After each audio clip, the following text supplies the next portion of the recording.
హెజ్బుల్లాపై దాడి చేసిన ఇజ్రాయెల్ క్షిపణులు బాంబులతో విరుచుకుపడింది. అలాగే ఇజ్రాయెల్పై దాడి చేసిన హెజ్బుల్లా మరీ ముఖ్యంగా భీకర దాడులు జరిపింది హెజ్బుల్లా. బహుశా ఇటువంటి వార్తలు ఇక మీకు వినిపించవు, ఇటువంటి మాట మీకు వినిపించదు, అటువంటి వార్తలు మీకు కనిపించవు.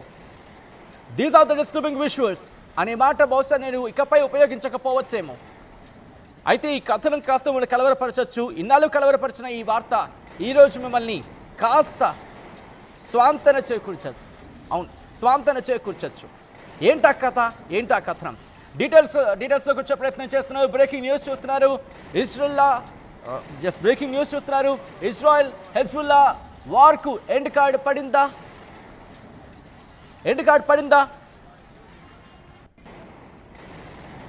ఈ అంశానికి సంబంధించి ప్రస్తుతం ప్రపంచవ్యాప్తంగా చర్చ జరుగుతోంది.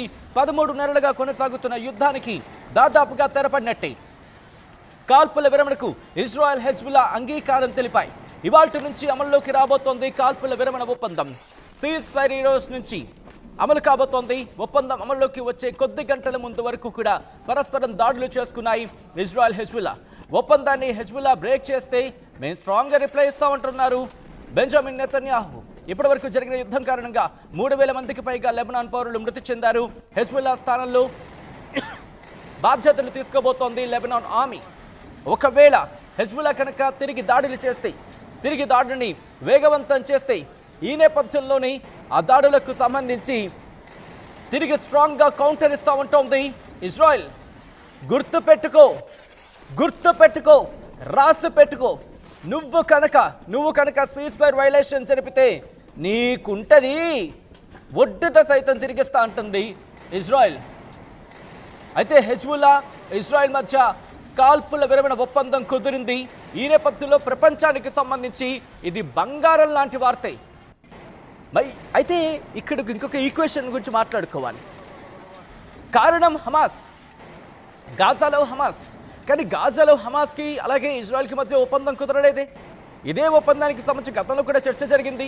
అమెరికా, ఖతార్, ఈజిప్ట్ ఈ 3 కూడా కూర్చున్నాయి, మాట్లాడాయి.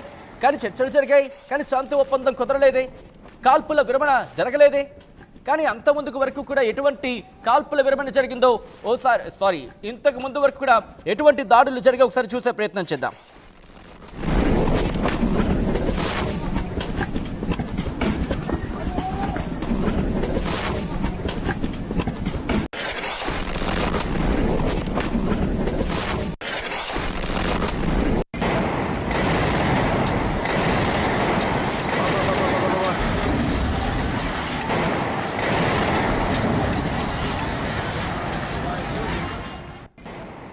ఇజ్రాయెల్ హెజ్బుల్లా ఈ రెండింటి మధ్య దాదాపు ఏడాదిగా జరుగుతున్న పోరాటం.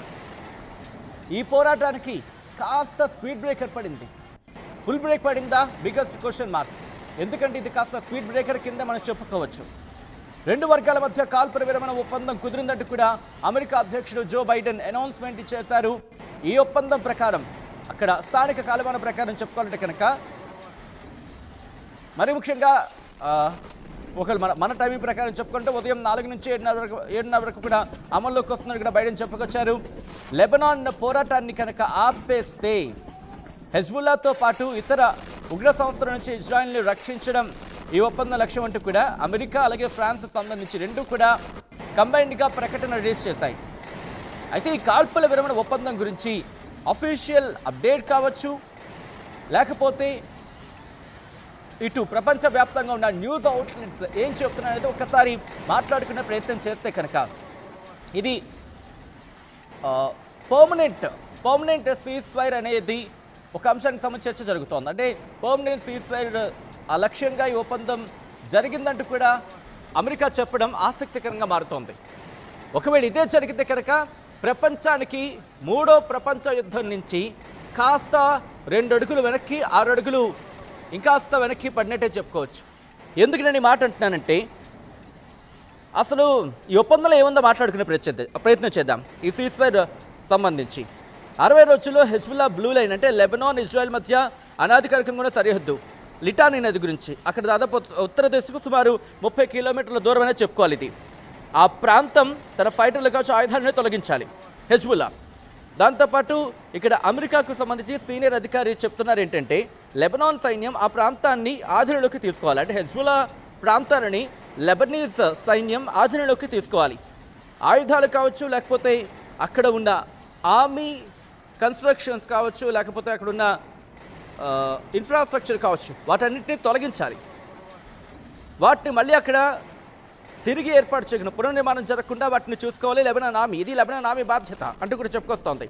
దాంతోపాటు అదే ఈ 60 డేస్లో ఇజ్రాయెల్ కూడా స్లోగా తన ఫోర్సెస్ని, తమ బలగాలని, అలాగే పౌరుల్ని అక్కడి నుంచి ఉపసంహరించుకోవాలి. బోర్డర్కి 2 వైపులా ఉన్న ప్రజలని తమ ఇళ్లకు తిరిగి రావడానికి ఫిజిబిలిటీ కల్పించాలని కూడా బైడెన్ చెప్పుకొచ్చారు. ఇది ప్రధానంగా మాట్లాడుకుంటే. కానీ నెతన్యాహు దెబ్బ మాత్రం ఎలా ఉంది అంటే ఇంతవరకు ఒక లెక్క ఉంటే ఇప్పుడు ఒక లెక్క. దాదాపుగా అమెరికా ఎలక్షన్స్ అనేది ఒక సినారియో, అయిపోయిన తర్వాత ఒక సినారియో కనిపిస్తుంది అనేది ఒక చర్చ. బట్ మీకేమనిపిస్తుంది అనేది కింద కమెంట్ బాక్స్లో మెన్షన్ చేయండి. మరికొన్ని సినారియోస్ గురించి మాట్లాడుకునే ప్రయత్నం చేద్దాం.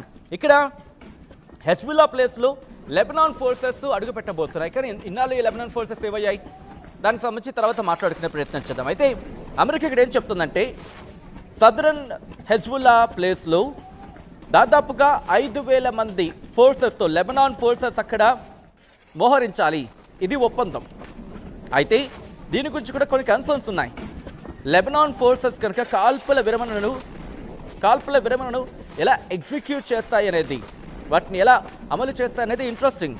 దీంతో పాటు ఒకవేళ అవసరం ఒకవేళ అయిందనుకుందాం, అప్పుడు హెజ్బుల్లా రంగంలోకి దిగుతుందా?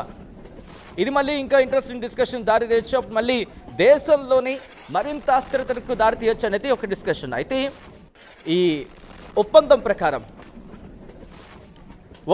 ప్రకారం బాధ్యతను పూర్తిగా నెరవేర్చడానికి తమ దగ్గర తగినంత ఫండ్స్ కావచ్చు, సిబ్బంది కావచ్చు, లేకపోతే ఫోర్సెస్ కావచ్చు లేదంటూ కూడా అంత ఇన్ఫ్రాస్ట్రక్చర్ లేదంటూ లెబనాన్ ఫోర్సెస్ చెప్తున్నాయి. అయితే దీనికి తమ మిత్ర దేశాల నుంచి సహకారం తీసుకునే అవకాశం ఉంది అంటూ కూడా చర్చ జరుగుతోంది. కానీ ఎంతవరకు సాధ్యం అనేది ఇక్కడ బిగ్గెస్ట్ క్వశ్చన్ మార్క్. దీంతో పాటు హెజ్బుల్లా ప్రస్తుతం చాలా వీక్గా ఉంది. దాంతోనే ఇప్పుడు ఏం జరగబోతుంది అనేది, ఎందుకంటే హెజ్బుల్లా ఆల్రెడీ వీక్ అయింది కాబట్టి ఈ నేపథ్యంలో లెబనాన్కి సపోర్ట్ ఇస్తుందా, లెబనాన్ ఆర్మీకి సపోర్ట్ ఇస్తుందా, లేకపోతే పశ్చిమ దేశాలకు సంబంధించిన ఎలా ఇంటర్వ్యూన్ అవుతాయి అనేది ఇంకొక ఇంట్రెస్టింగ్ డిస్కషన్. ఇలా చాలా ఇష్యూస్ ఉన్నాయని చెప్పుకోవాలి. ఒకటి కాదు, రెండు కాదు, చాలా ఇష్యూస్ ఉన్నాయని చెప్పుకోవాలి. ఒకవేళ ఉల్లంఘన జరిగితే ఏం జరగచ్చు? అమెరికా ఇక్కడ మద్దతు ఇస్తోంది. అమెరికా మద్దతు లెబనాన్లో స్వేచ్ఛ కోసం సైనిక చర్య తీసుకునే హక్కు ఇజ్రాయెల్కి ఉందంటూ కూడా ప్రధాని నెతన్యాహు అంటున్నాడు. ప్రధాని నెతన్యాహు ఏమంటున్నాడంటే కనుక మీరు కనుక సీజ్ఫైర్ వైలేషన్ చేస్తే, కాల్పుల విరమణను ఉల్లంఘిస్తే కనుక మళ్ళీ మీకు మేము గట్టిగా జవాబు చెప్తాం, అప్పుడు మీకు ఉంటుంది అంటున్నాడు నెతన్యాహు.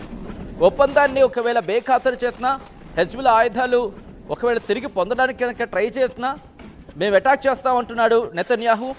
బోర్డర్లో ఉగ్రవాద కేంద్రాలను తిరిగి కనుక అక్కడ కన్స్ట్రక్షన్ చేస్తే దాడులు చేస్తామంటున్నాడు. అది మిసైల్స్తో కావచ్చు, లేకపోతే మిసైల్స్ ఒకవేళ ఫైర్ చేసినా, లేకపోతే సొరంగాలు తవ్వినా, దాంతోపాటు రాకెట్లతో ట్రక్కులు తీసుకొచ్చినా, ఏం జరిగినా సరే మేము మళ్ళీ అటాక్ చేస్తామంటున్నాడు నెతన్యాహు. ఒకసారి కాల్పుల విరమణ జరగకముందు 2 దేశాల్లో కూడా, మరి ముఖ్యంగా ఇజ్రాయెల్, ఇరాన్, దాంతోపాటు హెజ్బుల్లా, హమాస్ గాజాలో, లెబనాన్లో ఎటువంటి సినారియో ఉందో ఒకసారి చూద్దాం.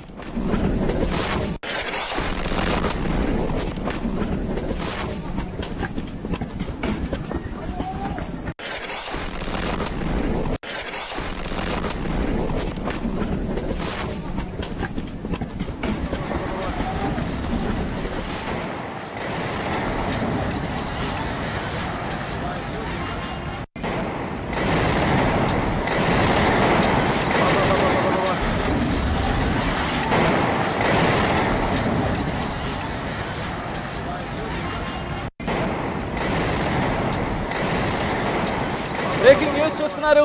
యుద్ధంలో ఇప్పుడు కీలక మలుపు తీసుకుంది. యుద్ధం కీలక మలుపుని తీసుకుంది. ఇన్నాళ్ళు ఇజ్రాయెల్ మీద హెజ్బుల్లా దాడి చేస్తుంది, హెజ్బుల్లా మీద ఇజ్రాయెల్ దాడి చేస్తుంది. లెబనాన్లో ఎటువంటి పరిస్థితులు ఉన్నాయి, బీరూట్లో ఎటువంటి పరిస్థితులు ఉన్నాయి, టెల్ అవీవ్లో ఎటువంటి పరిస్థితులు ఉన్నాయి, ఇటు సరిహద్దుల్లో ఉత్తర ఇజ్రాయెల్కి సంబంధించి కొన్ని ఉత్తర ఇజ్రాయెల్ మీద దాడులు జరిగాయి, లేకపోతే దక్షిణ లెబనాన్ మీద ఇజ్రాయెల్ రాకెట్లతో మిసైళ్లతో దాడికి దిగింది, లేకపోతే భూతల దాడులకు దిగింది. ఇటువంటి వార్తలు మీరు విన్నారు. బహుశా ఈ వార్తలు ఈ రోజుతో సమాప్తం అనుకోవచ్చు. ఎందుకంటే కనుక దాదాపుగా ఇక్కడ సీజ్ ఫైర్ అనేది ఎగ్జిక్యూట్ జరిగింది, ఒప్పందానికి వచ్చాయి. కాల్పుల విరమణ అంశానికి సంబంధించి రెండు దేశాలు కూడా ఒప్పందానికి వచ్చాయి. 13 నెలలుగా కొనసాగుతున్న ఆ ఉద్రిక్తలకు, ఆ యుద్ధానికి కాస్త స్పీడ్ బ్రేకర్ పడిందనే చెప్పుకోవాలి. బ్రేక్ పడిందా అది కన్ఫర్మేషన్ రావడానికి ఇంకొక నెల వెయిట్ చేసి చూస్తేనే తప్ప క్లారిటీ రాదు. ఎందుకు నేను మాట అంటున్నానంటే, ఇటు ఇన్నాళ్ళు భీకర దాడులకు దిగా ఈరోజు బెంజమిన్ నెతన్యాహు మాట్లాడుతున్న సందర్భంలో కూడా ఆయన ఒక మాట అనడం జరుగుతోంది. ఒకవేళ ఇప్పుడు కనుక బీరూట్ నుంచి కావచ్చు, లెబనాన్ నుంచి కావచ్చు, హెజ్బుల్లా నుంచి కావచ్చు, యుద్ధానికి పురుగొల్పేలా